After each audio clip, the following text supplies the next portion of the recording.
Hello, मैं जयेश और मैं आपका स्वागत करता हूँ कूल स्कूल में। आज हम देखेंगे क्लास 6 का 8 chapter states after the Maurya empire.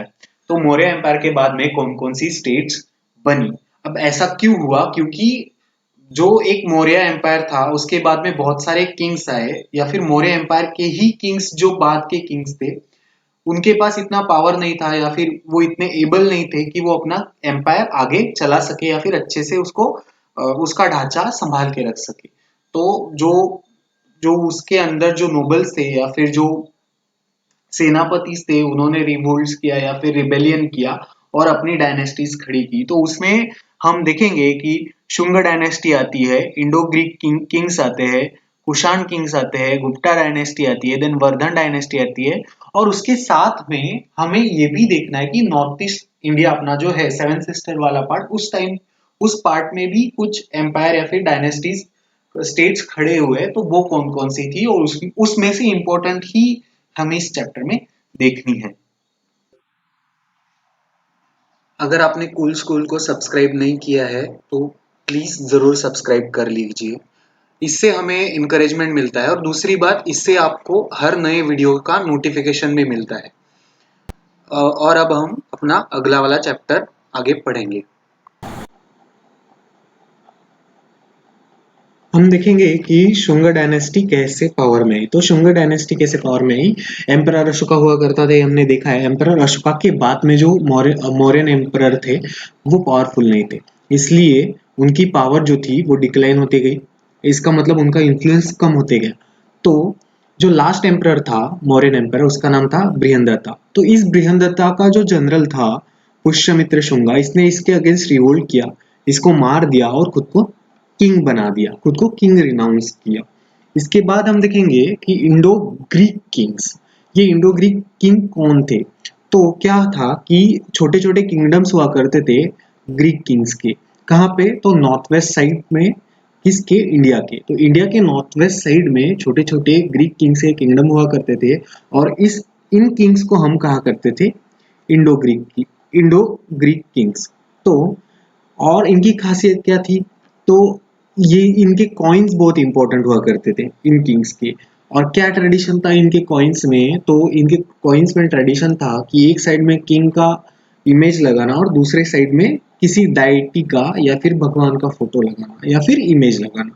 तो ऐसा ही एक इम्पोर्टेंट और फेमस इंडो ग्रीक किंग था, उसका नाम था मेनंदर मेनांडर, जिसने बुद्धिस्ट फिलोसॉफी डिस्कस की किसके साथ में? बौद्ध भिक्खु नागसेना के साथ में।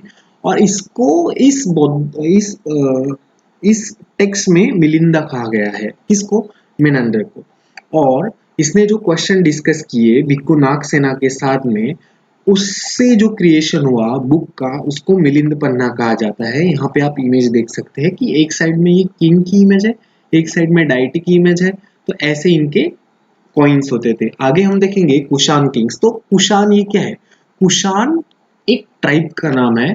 तो ऐसे ट्राइब्स हुआ करती थी नॉर्थ वेस्टर्न साइड में।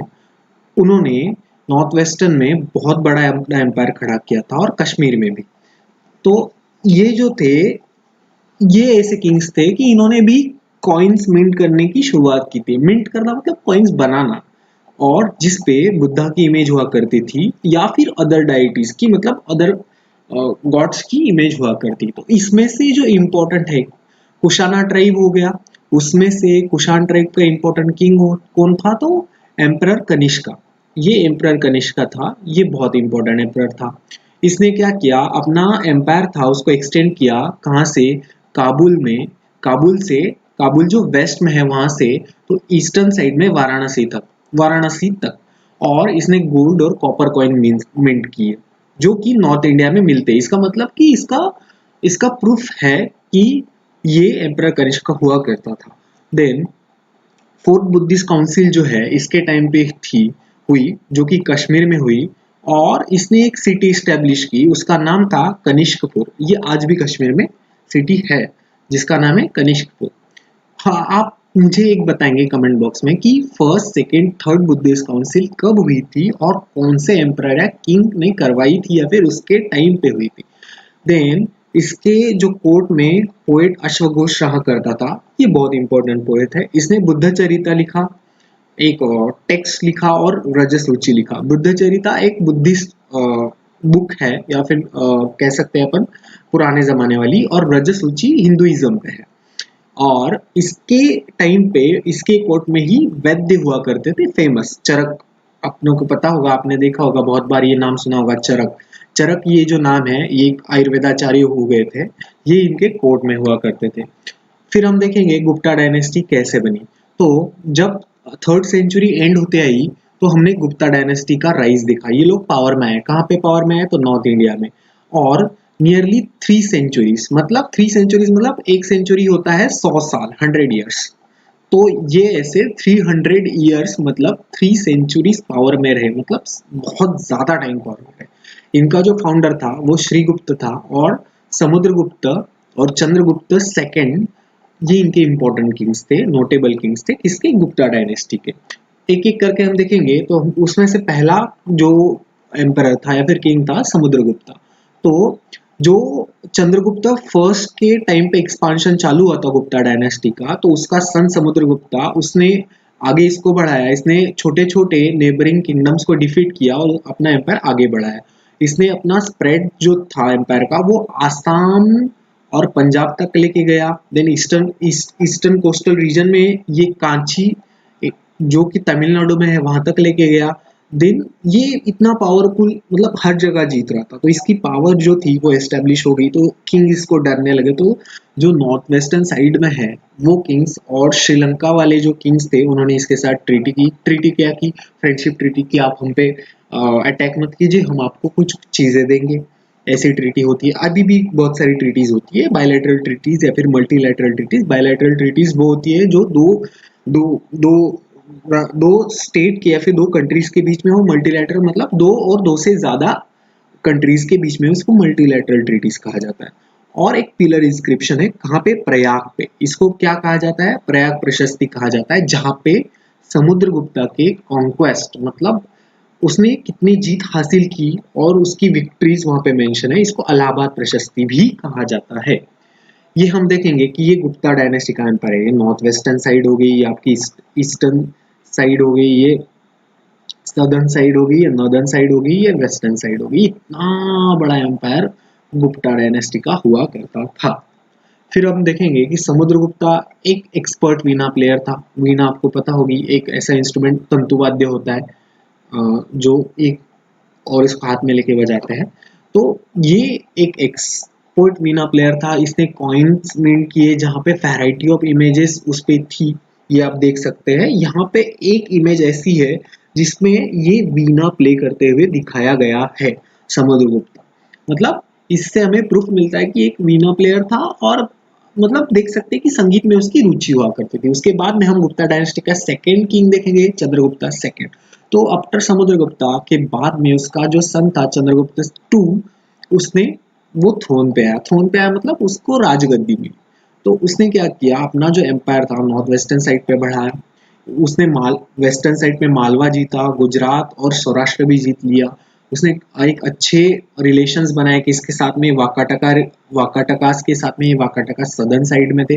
और कैसे बनाए, तो इसने अपनी डॉटर जो थी प्रभावती, इसकी शादी रुद्रसेन सेकंड से की। रुद्रसेन सेकंड कौन था, तो ये इंपॉर्टेंट एक वाकाटका किंग था। इसके साथ में शादी की तो क्या नाता बन गया, नाता बन गया तो मतलब ऑफ कोर्स आप किसी अपने रिश्तेदार पे अटैक थोड़ी करते। तो उसके साथ में इसने बहुत अच्छे से रिलेशन बनाए। तो और एक ऐसी आयरन पिलर है, कहाँ पे है ये मेहरौली, जहाँ ये है दिल्ली में। और ये आज तक रस्ट नहीं हुई है, मतलब इसको जंग नहीं लगा है। तो अपने को पता चलता है कि मेटलर्जी कितनी एडवांस होगी, कि उन्होंने जिस टाइम पे जो मेटल कॉम्बिनेशन यूज किया है, वो 1500 साल में भी उसको रस्ट नहीं लगा है। कितना, 1500 ईयर्स, उसके बाद भी इसको रस्ट नहीं लगा है। और ये बहुत ही इंपॉर्टेंट स्पेसिमेन है किसका, मेटलर्जिकल स्किल का, किसका, एंशियंट लोगों का। और इस पीरियड में बौद्ध भिक्खु फाहियान जो चाइनीज था, वो चाइना से इंडिया में आया था। क्यों आया था, क्योंकि उसको इंडिया घूमना था। इसके बाद में आई वर्धन डायनेस्टी। तो जैसे जैसे गुप्ता डायनेस्टी का डिक्लाइन होते गया, तो बहुत छोटे छोटे स्टेट्स इमर्ज हुए। कहाँ पे इमर्ज हुए? ये नॉर्दर्न इंडिया में इमर्ज हुए। उसमें से एक वर्धन डायनेस्टी थी, और प्रभाकर वर्धन ये जो किंग थे, इन्होंने इस डायनेस्टी की शुरुआत की थी। कहाँ पे? थानेसर, जो कि दिल्ली के पास में है, वहां पे। इनका जो सन था हर्षवर्धन, ये बहुत इंपॉर्टेंट है। इन्होंने वर्धन एम्पायर को नेपाल तक लेके गए, नॉर्दर्न साइड में। फिर उन्होंने सदर्न साइड में नर्मदा रिवर तक आए, ईस्टर्न साइड में आसाम तक लेके गए, और वेस्टर्न साइड में गुजरात तक लेके गए। और इन्होंने एक बहुत अच्छा रिलेशन बनाया, किसके साथ में? राजा भास्कर वर्मा के साथ में। और ये इसको बोला है कि भास्कर वर्मन ऑफ कामरूप। अब ये कामरूप जो है वो एंशियंट टाइम में आसाम को कामरूप कहा जाता था। और इसने फ्रेंडली रिलेशन किसके साथ बनाए? चाइना के एम्परर के साथ भी बनाया, और इतने अच्छे रिलेशन थे कि वहां पे अपना राजदूत भी भेजा चाइनीज कोर्ट में, मतलब इस एम्परर के कोर्ट में अपना राजदूत भी भेजा। हम आगे देखेंगे कि हर्षवर्धन की कैपिटल जो थी उसका नाम कनौज था। उसके टाइम पे ट्रेड भी अच्छा हुआ करता था। एक अच्छे एम्परर की जो आइडेंटिटी होती थी, उसका ये भी प्रूफ था कि उसके टाइम पे ट्रेड अच्छा होता था। लार्ज पोर्शन ऑफ उसका रेवेन्यू जो था वो वेलफेयर में जाता था, लोगों के लिए वो अच्छे काम करता था। और हर 5 साल में वो अपनी वेल्थ जो था लोगों में बांट देता था। मतलब बहुत पीपल्स फ्रेंडली एम्परर था, पीपल्स एम्परर था। और उसके कोर्ट में पोएट बाण भट्टा थे, जिन्होंने हर्षचरित्र लिखा। हर्षचरित्र ये ऐसी बुक है जिसमें एम्परर हर्षवर्धन की बायोग्राफी लिखी हुई है, वो कैसे थे, क्या थे, उन्होंने क्या क्या काम किए, लिखे हुए हैं। देन हर्षवर्धन जो थे वो बुद्धिज्म को फॉलो करने लगे, बट जब उन्होंने बुद्धिज्म फॉलो किया तो उसके साथ में उन्होंने अदर रिलीजन्स को भी पैट्रोनेज दिए। इसका मतलब वो सेक्युलर थे। इस सेक्युलर आउटलुक था। सेक्युलर आउटलुक मतलब आपका रिलीजन कौन सा भी हो, आपका धर्म कौन सा भी हो, आप सामने वाले के रिलीजन की, धर्म की, जात का रिस्पेक्ट करते हो। ये चीज होती है। तो ऐसे ही ये इंपॉर्टेंट है। ये आज भी सेक्युलरिज्म हमारे कॉन्स्टिट्यूशन में मेंशन है। इंडिया एक सेक्युलर कंट्री है, ये भी हमें ध्यान में रखना है। उसने संस्कृत में 3 प्लेस लिखे, रत्नावली, नागनंद, प्रियदर्शिका।